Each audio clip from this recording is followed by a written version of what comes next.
सत्यव्रतं सत्यपरं त्रिसत्यं सत्यस्य योनिं निहितं च सत्ये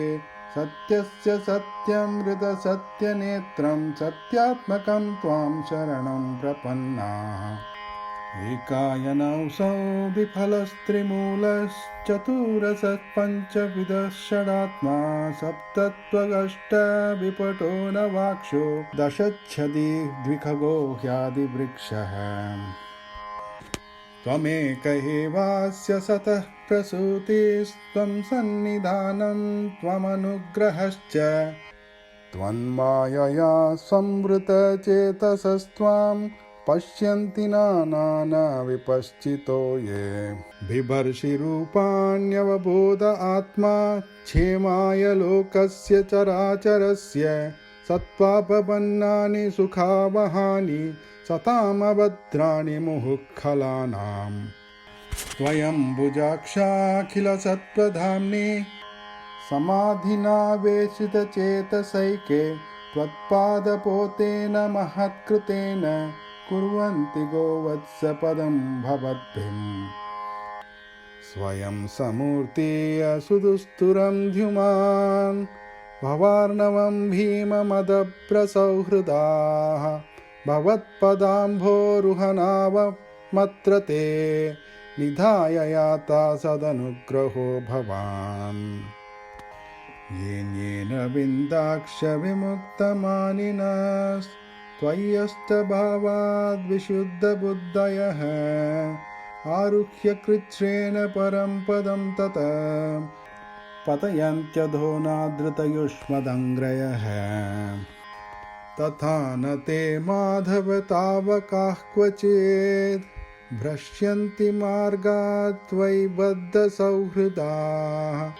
त्वयाभिगुप्ता विचरन्ति निर्भया विनायकानि कपमूर्धसु प्रभो सत्वं विशुद्धं श्रयते भवान् स्थितौ शरीरिणां श्रेय उपायनं वपुः वेदक्रियायोगतपःसमाधिभेस्तवार्णहं येन जनः समीहते सत्वं न चेद्धातरिदं निजं भवेत् विज्ञानमज्ञानभिदापमार्जनम् गुणप्रकाशैरनुमीयते भवान् प्रकाशते यस्य च येन वा गुणः न नामरूपे गुणजन्मकर्मभिर्निरूपितव्ये तव तस्य साक्षिणः मनोवचेभ्याम् अनुमेयवर्त्मनो देवक्रियायां प्रतिपन्त्यथापि शृण्वन् गृह्णन् संस्मरयंश्च चिन्तयन् नामानि रूपाणि च मङ्गलानि ते क्रियासु यत्त्वच्चरणारविन्दयोर् आविष्टचेतान भवाय कल्पते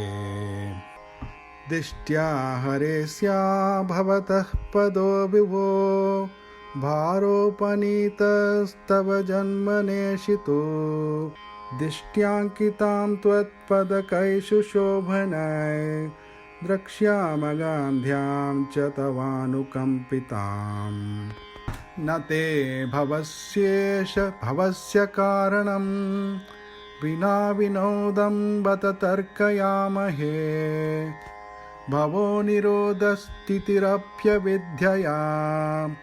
कृतायतस्त्वयि अभयाश्रयात्मनि मत्स्याश्वकच्छप नृसिंहवराहहंस राजन्यविप्रविबुधेषु कृतावतार त्वं पासिनस्त्रिभुवनं च यथाधुनेश भारं भुवो हरयदुत्तमवन्दनं ते दिष्ट्याम्बते कुक्षिगतः परः पुमान् अंशेन साक्षात् भगवान् भवायन